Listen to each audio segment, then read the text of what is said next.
Atenção! Vai começar agora uma teleaula de processos de fabricação do curso profissionalizante. Este módulo tem um total de 80 aulas. Hoje você vai assistir a teleaula número 29. Bons estudos!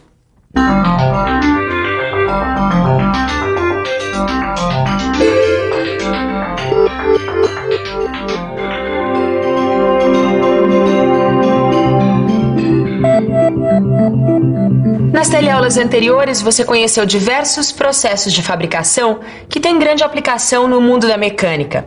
Conheceu algumas operações que só podem ser executadas com auxílio de máquinas, enquanto outras são totalmente manuais. Bom, hoje você vai entrar em contato com uma operação que, além da sua grande importância no universo da mecânica, é muito comum, sendo utilizada constantemente no nosso dia a dia. Além disso, é uma operação muito antiga. Os arqueólogos garantem mesmo que ela era usada há mais de 4.000 anos no Antigo Egito. Na teleaula de hoje você vai conhecer a furação. É uma operação de usinagem que se destina a abrir furos em peças. Vai conhecer também a ferramenta que permite a execução desses furos, a broca. E vai aprender a reconhecer os diversos tipos de brocas e as suas utilizações. Você vai ver também que, apesar de ser uma operação comum, necessita que você possua conhecimentos tecnológicos específicos com relação às ferramentas e às máquinas utilizadas. Bom, por isso, muita atenção. A teleaula de hoje está começando.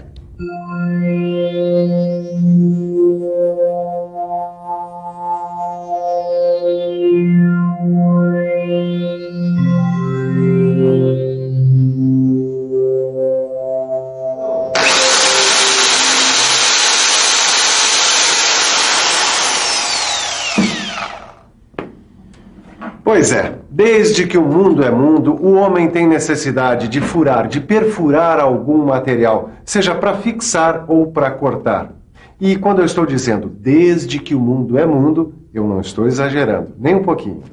Os antigos egípcios, há mais de 4.000 anos, executavam essa operação quando precisavam cortar blocos de pedra.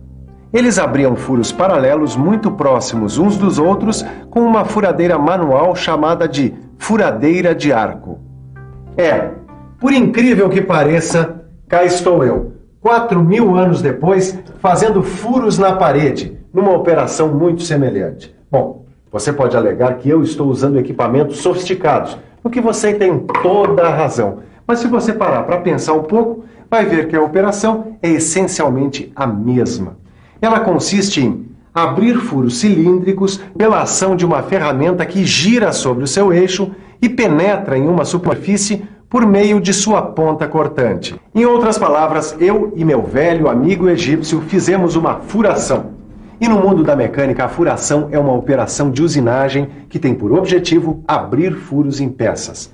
Na verdade, ela é uma operação intermediária de preparação para outras operações, como alargar furos com acabamento preciso, serrar contornos internos e abrir roscas. E é isso o que eu estou fazendo aqui. Quer dizer, depois de ter colocado uma prateleira, eu estou abrindo furos nessa peça aqui. Quer dizer, hoje eu estou trabalhando o dia todo com brocas.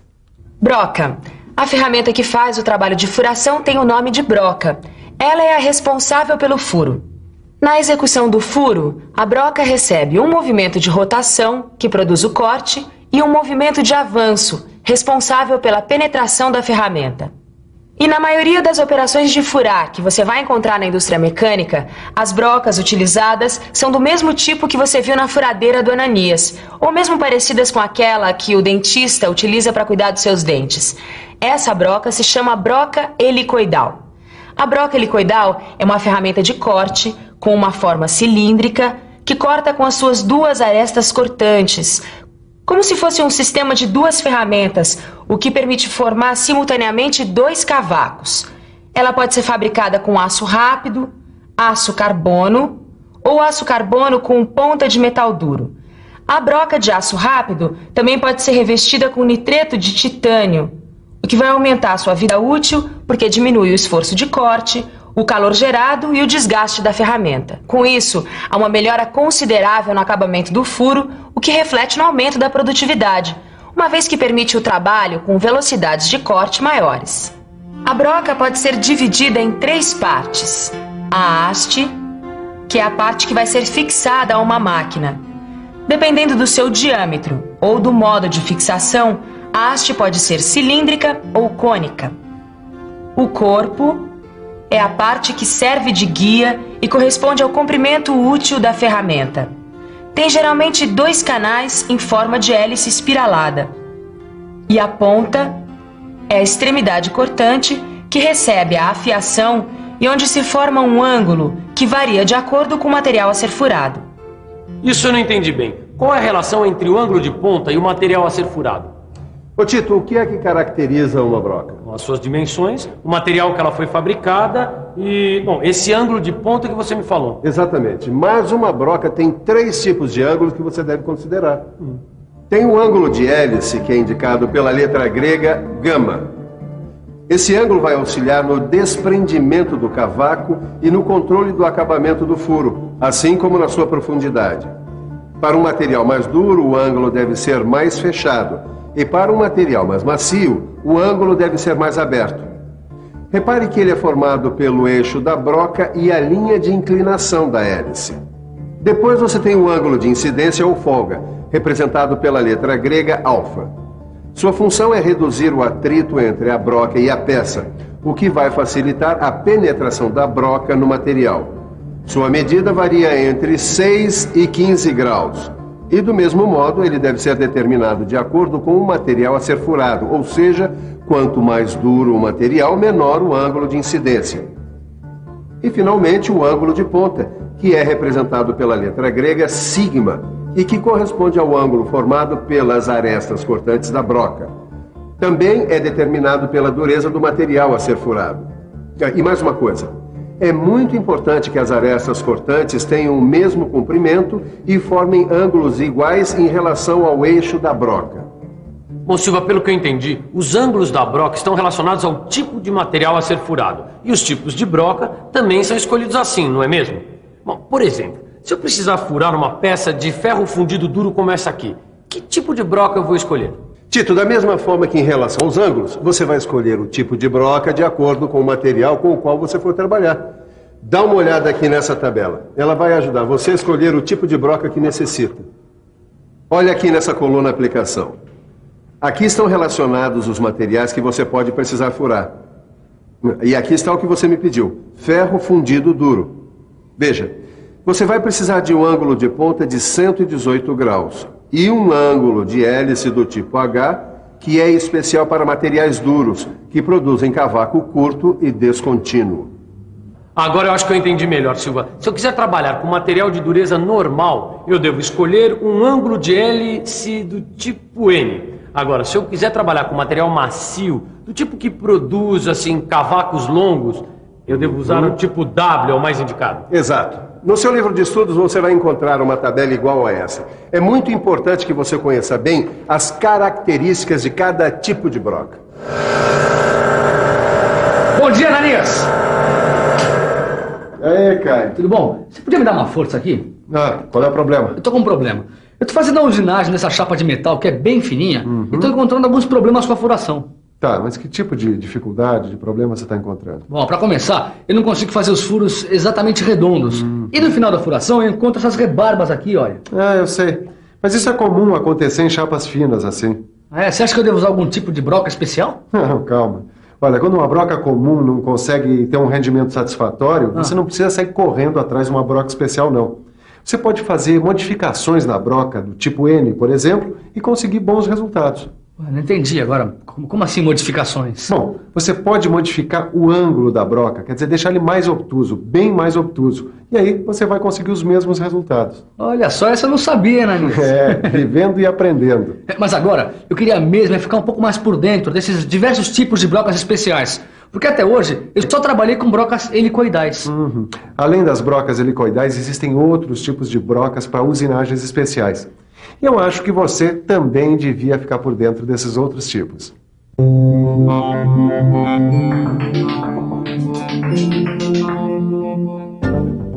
Uma dessas brocas especiais é a broca de centrar. Você vai utilizá-la quando precisar abrir um furo inicial, que servirá como guia no local do furo que será feito pela broca helicoidal. Além de furar, esta broca produz simultaneamente chanfros. Ela permite a execução de furos de centro nas peças que vão ser torneadas, fresadas ou retificadas. Esses furos vão permitir que a peça seja fixada a dispositivos especiais e tenha movimento giratório. Existe também a broca escalonada, ou múltipla, que serve para executar furos e rebaixos em uma única operação e é empregada geralmente em grande produção industrial. A broca canhão, ao contrário das outras, tem um único fio cortante. Você vai precisar dela quando tiver que executar um furo profundo de 10 a 100 vezes o seu diâmetro, onde não há possibilidade de usar brocas normais. Existe a broca com furo, para fluido de corte, usada quando a produção tiver que ser contínua, em alta velocidade e com furos profundos. Como você viu, existe uma grande variedade de brocas que se diferenciam pelo formato e pela aplicação. Olha, uma coisa importante para quem trabalha com essa operação é estar sempre consultando os catálogos de fabricantes. Eles são uma ótima fonte para adquirir informações detalhadas sobre as brocas que você viu nessa teleaula e muitas outras. Mas você também pode encontrar outros casos em que a broca comum não é indicada. Aí você pode necessitar de um rebaixador ou de um escariador. Isso pode acontecer principalmente nas operações de montagem de máquinas, quando você precisar embutir parafusos que não devem ficar salientes. Ou nesse caso, você vai ter que usar uma ferramenta diferente, dependendo do tipo de rebaixo ou alojamento que você estiver fazendo. Se você precisar fazer um rebaixo cônico ou alojar um parafuso de cabeça escariada com fenda, vai usar o escariador. Essa ferramenta tem um ângulo de ponta que pode ser de 60, 90 ou 120 graus e o seu corpo pode ter um formato cilíndrico ou cônico. E quando você precisar executar um rebaixo cilíndrico, como por exemplo, alojar um parafuso do tipo Allen com cabeça, vai precisar de um rebaixador cilíndrico com guia. Mas nos dois casos, deve-se antes fazer um furo com a broca. Escariadores, rebaixadores. Olha, eu acabei aprendendo mais do que eu esperava com essa visitinha de hoje aqui na oficina, Ananias. Ótimo, eu fico contente de poder passar adiante tudo o que eu aprendi. Mas agora, que tal me dar uma mãozinha ali na furadeira? Ah, é pra já, Ananias.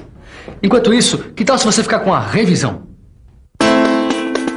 E atenção, se liga aí que é a hora da revisão. Na teleaula de hoje, você aprendeu sobre uma operação usada pelo homem há mais de 4.000 anos, a furação.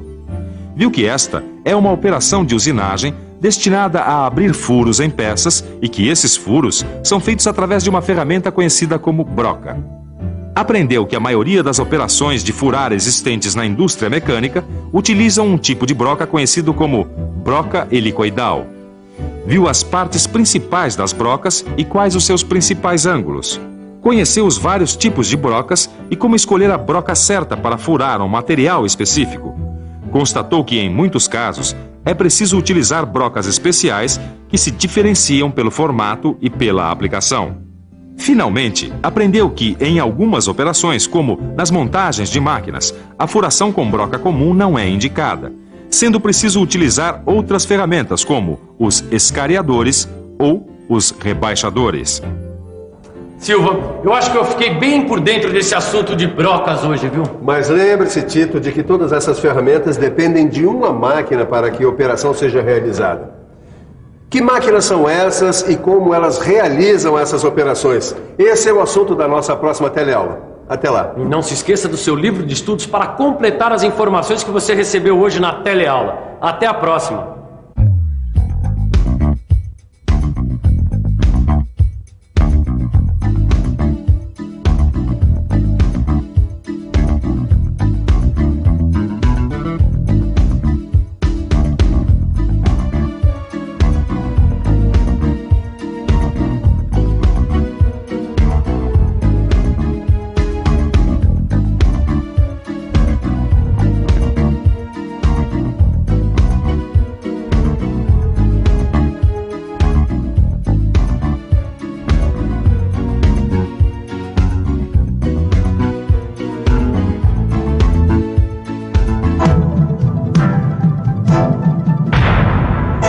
Telecurso 2000, um programa de educação do Sistema Fiesp e da Fundação Roberto Marinho.